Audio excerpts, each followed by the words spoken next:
Hello, Woden's Day World News. These opening charts explain themselves. World merchandise trade volume seasonally adjusted. It goes up. It has a little saddle where the Great Recession was, and then it pushes on up above where it was before the Great Recession. World industrial production volume seasonally adjusted does the same. The world trade, the world economy is struggling its way effectively out of the Great Recession. But note, so much of this stuff is from the East. The East is doing an awful lot better than the West. But the overall world is struggling forward. Both of them have got little kink downs at the end when you go into the fine data, but the trends are very, very clear. It's bottom left, top right, with an interruption for that financial crisis which caused a downturn in world trade, and now it's off and running again. The only thing that should be able to stop it is another financial crisis or a commodity crisis, or anything you can think of. Next, public gross debt as a percentage of GDP by country 1992 to 2011. The countries involved are Australia, the blue one on the far left. Then going across the blues is Belgium, Canada, Euro area, France. Germany is green. Greece and Ireland are still to appear. Italy, Japan, Portugal, Spain. Total OECD is the orange 1/3 from the right, United Kingdom second from the right, and the United States on the far right. This is 1992. The link is to an interactive chart that I've taken snapshots of, and I'm going to project to you now. That's 1992, and we move now to 1998. Greece and Ireland are now involved there, and we have Belgium, it is on the left, in equal second place behind Japan. Was it Japan? No, it's the one before Japan, which is Italy. So in the 1998, we're still on 1998 chart, Italy's in the lead, Belgium's second, and Japan coming up third. Then we move to the 2007, and Japan has thundered into the lead. We can be the champions. And that's leaving Italy in second, and Greece has come up into third place. I think that is Japan, Italy, Ireland, Greece. Yeah, Greece in third. So it's Japan, Italy, and then Greece, 2007. Now we come to the tragic bit. Did you see everybody push up there for 2009? Everybody pushed up. Japan, Italy in second, Greece in third, but Belgium is now up on the 100% of GDP, debt to GDP line, and that's 2009. So let's push on to 2010, and everyone's pushed up again. Australia hasn't. Australia is bucking the trend. If you think of it in the MMT way, all these debts, which are the savings of the people in the country, the Australians are very poor because they don't have these savings that everybody else has got. So that's 2010, and we finish with 2011. I've put the line across because that is the RR line. That is the Reinhardt and Rogoff. This time it's different line when you get up to over about 80% of debt to GDP. Historically, what happens is that your economy starts slowing down. So they all should now start slowing down, or the world will change and things will be different. But that's an awful lot of debt, what has been put on in the last few years.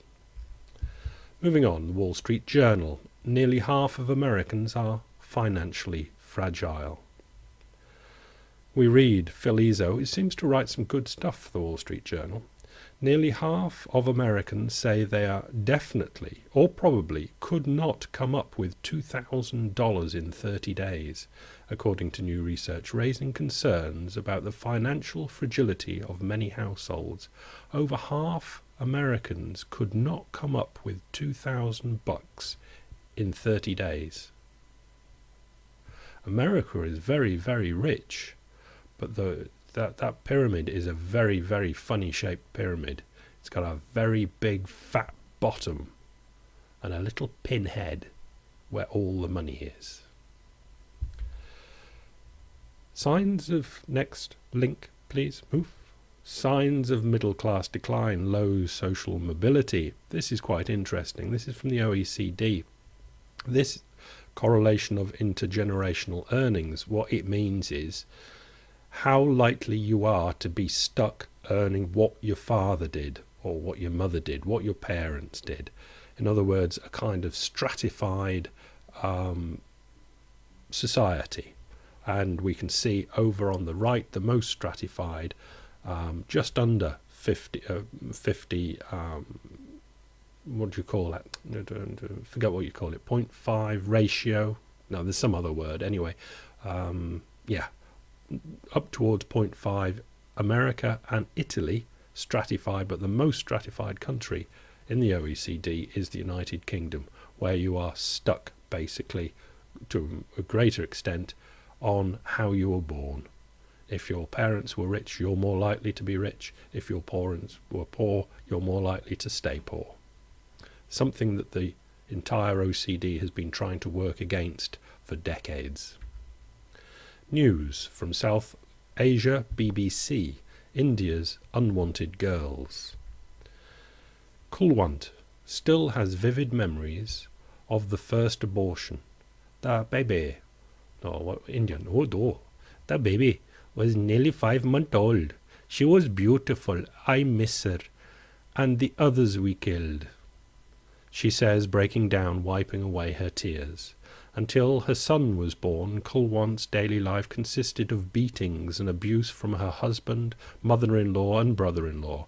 Once, she says, they attempted to set her on fire. They were angry. They didn't want girls in the family. They wanted boys, so they could get fat dowries, she said. India outlawed dowries in 1961, but the practice remains rampant, and the value of dowries is constantly growing, affecting rich and poor alike. A bit of a macro thing I'll finish with here.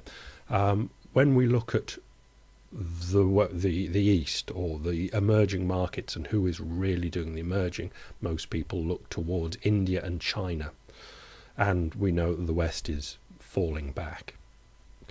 Demographics are crucially important for working out who is going to win this race. China will lose the race on demographics. China is aging quickly, not as quickly as some Western economies, but very quickly, as opposed to India, which is a very, very young country. Very young country, a stunningly young country. So if the world booms and everything becomes brilliant, India will boom and be brilliant. The young people will work, not for much money, and be productive, and India will be fabulously wealthy. At least the rich in India will be fabulously wealthy. But if the world does not boom, then India will be absolutely overrun with young people without jobs. This is what we have to look forward in the macro history.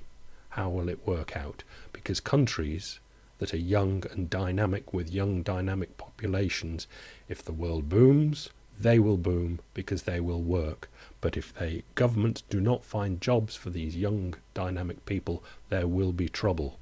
And we know what governments do with young dynamic people that are causing trouble. Cheerio, see you tomorrow.